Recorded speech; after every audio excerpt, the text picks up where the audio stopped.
বুকটা কেঁপে উঠবে ঘটনাটা শুনলে। হজরত ফাতেমা রাদিয়াল্লাহু-এর ইন্তেকালের সম্পূর্ণ ঘটনা।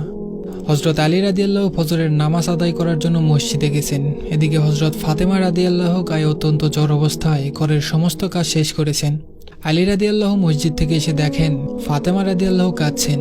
আলী রাদিয়াল্লাহু প্রশ্ন করলেন, ও ফাতেমা, তুমি কাঁদো কেন? ফাতেমা রাদিয়াল্লাহু কোনো উত্তর দিলেন না। ফাতেমা রাদিয়াল্লাহু আরো জোরে জোরে কাঁদতে লাগলেন। আলী রাদিয়াল্লাহু কয়েকবার প্রশ্ন করার পর ফাতেমা রাদিয়াল্লাহু কাঁদতে কাঁদতে বললেন, ও আলী, আমি স্বপ্নের মধ্যে দেখেছি আমার আব্বাজান হযরত মুহাম্মদ সাল্লাল্লাহু আলাইহি ওয়াসাল্লাম আমার ঘরের মধ্যে ঢুকে কি যেন তালাশ করতেছেন। ঘর থেকে বাইর হয়ে যাওয়ার সময় আমি পিছন দিক থেকে ডাক দেই, ও আমার আব্বাজান, আপনি কি তালাশ করছেন? আব্বাজান মুহাম্মদ সাল্লাল্লাহু আলাইহি ওয়াসাল্লাম বলতেছেন, ও আমার ফাতেমা, আমি তোমাকেই তালাশ করতেছি, তোমাকে নিয়ে যাওয়ার জন্য। আরো বললেন, ও আমার ফাতেমা, আজকে তুমি রোজা রাখবা, সেহরি করবা আলীর দস্তরখানায়, আর ইফতার করবা আমি আব্বাজানের দস্তরখানায়।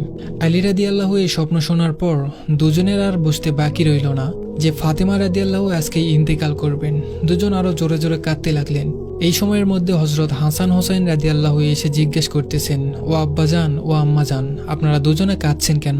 ফাতেমা রাদিয়াল্লাহু এর একটা অভ্যাস ছিল, যখন হোসাইন রাদিয়াল্লাহু কোনো কাজে বিরক্ত করতেন তখন দুজনকে নানাজানের কবরের কাছে যেতে বলতেন। আজও ফাতেমা রাদিয়াল্লাহু বললেন, তোমরা দুই ভাই এখন নানার কবরে চলে যাও। কবরের নিকট যাওয়ার সাথে সাথে কবর থেকে আওয়াজ আসলো, ও আমার আদরের নাতিরা, এই মুহূর্তে তোমরা আমার কাছে কেন এসেছ? আমার কাছে তো সব সময় আসতে পারবে, এখন যাও, যে তোমার মায়ের চেহারার দিকে তাকিয়ে থাকো, আজকের পর তোমাদের মাকে আর পাবে না। এই কথা শোনার পর দুই ভাই কাঁদতেছে আর দৌড়াতে দৌড়াতে আম্মার নিকট চলে গেলেন। এসে আম্মাকে বললেন যে তোমরা দুজনে কেন কাঁদছো আমরা বুঝতে পেরেছি। নানাজান আমাদের সবকিছু বলে দিয়েছেন, আজকের দিনটা তোমার জন্য শেষ দিন। নানাজান তোমার চেহারার দিকে তাকিয়ে থাকার জন্য আমাদেরকে বলেছেন। বিকালের দিকে হজরত ফাতেমা রাদিয়াল্লাহু এর শরীর বেশ খারাপ হলো।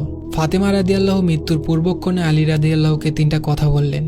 এক নম্বর কথাটি ছিল, ও আলী, যেদিন থেকে আমি আপনার ঘরে এসেছি ওই দিন থেকে নিয়ে আজ পর্যন্ত আপনাকে আমি অনেক কষ্ট দিয়েছি। আলী, আপনি যদি আমাকে ক্ষমা না করেন তাহলে কিয়ামতের ময়দানে আমি সন্তানের কারণে আমার আব্বাজান অনেক লজ্জিত হবেন। বলেন আপনি আমাকে ক্ষমা করলেন কিনা? আলী রাদিয়াল্লাহু বললেন, ফাতেমা, তুমি এসব কি বলতেছো? আমি আলী তো তোমার যোগ্য ছিলাম না। তোমার আব্বাজান দয়া করে মেহেরবানি করে তোমাকে আমার করে দিয়েছেন, আমার কাছে বিয়ে দিয়েছেন। বিয়ের দিন থেকে নিয়ে আজ পর্যন্ত আমি আলী তোমাকে কোনোদিন ঠিকমতো দুই বেলা খানা খাওয়াতে পারিনি। ও ফাতেমা, তুমি বলো আমাকে ক্ষমা করেছো কিনা? তুমি যদি আমাকে ক্ষমা না করো তাহলে আমাকে কিয়ামতের দিন কঠিন শাস্তি ভোগ করতে হবে।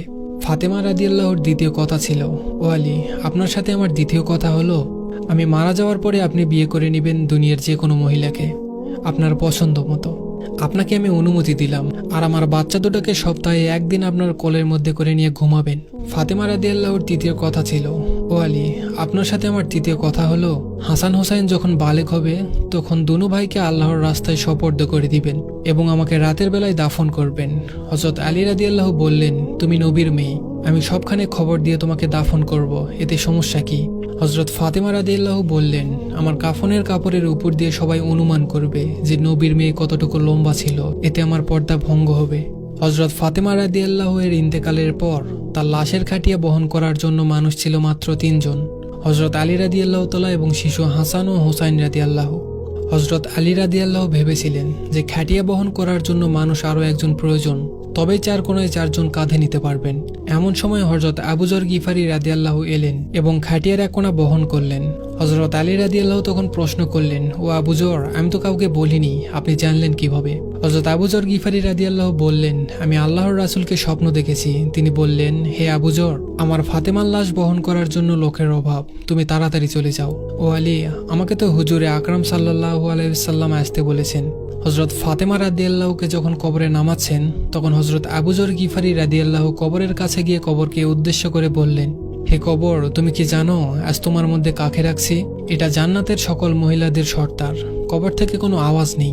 তিনি আবার বললেন, এটা হযরত হাসান হোসেনের আম্মা। এবারও কবর থেকে কোনো আওয়াজ নেই। তিনি আবার বললেন, এটা হযরত আলী রাদিয়াল্লাহু এর স্ত্রী। এবারও কবর থেকে কোনো আওয়াজ নেই। তিনি আবারও বললেন, এটা দোজাহানের বাদশার মেয়ে। খবরদার, কবর বেয়াদবি করবে না। আল্লাহ তাআলা কবরের জবান খুলে দিলেন। কবর বললেন, আমি অন্ধকার ঘর, আমি সাপ বিচ্ছুর ঘর, আমি এমন একটি ঘর যার মধ্যে কোনো বংশ পরিচয় কাজ হয় না। আমি দোজাহানের বাদশার মেয়ে ফাতেমাকে চিনি না, হযরত আলীর স্ত্রীকে চিনি না, আমি হাসান হোসেনের আম্মাকে চিনি না, জান্নাতি মহিলাদের সর্দারনিকে চিনি না। আমি শুধু চিনি ঈমান আর আমল। আল্লাহ তাআলা আমাদেরকে ঈমান এবং আমল নিয়ে বেঁচে থাকার তৌফিক দান করুক। সবাই বলি আমিন।